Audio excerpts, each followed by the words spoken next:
In today's video, I'm going to teach you how to add a new category in Expensify. Whether you're new to Expensify or just looking to customize your expense management process, knowing how to add and enable categories is essential.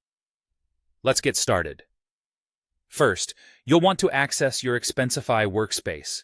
You might already be familiar with Expensify's layout, which comes with a variety of pre-configured categories.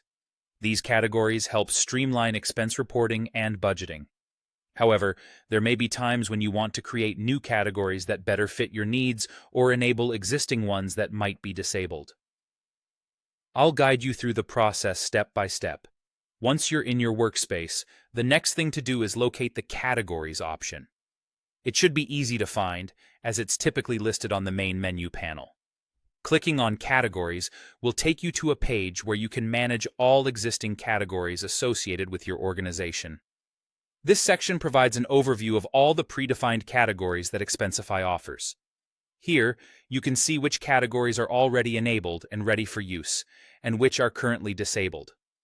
If you wish to add new categories to better reflect your specific business needs, you'll notice there's an option to enable categories. Enabling categories means adding them so they appear active for use in your expense reports. Typically, categories related to common business expenses like travel, dining, and office supplies are already available.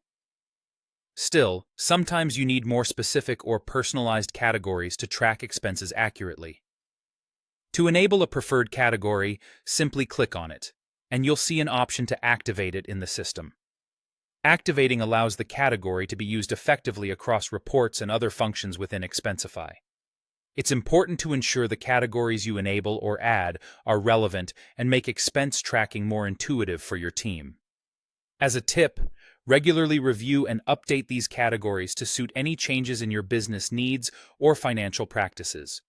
Doing this will save your team time and effort in the long run, making tracking and managing expenses more precise and efficient. Adding categories that everyone understands and can easily apply to their reports can significantly improve the clarity and organization of financial data within your company. This concludes our tutorial on how to add a new category in Expensify. By following these steps, you will have more control over the categories used in your expense management, ensuring they suit your organization's unique requirements. Remember, a little customization can go a long way in enhancing the effectiveness of your expense tracking. Thank you for watching, and as always, make sure to like and subscribe for more helpful tips and tutorials.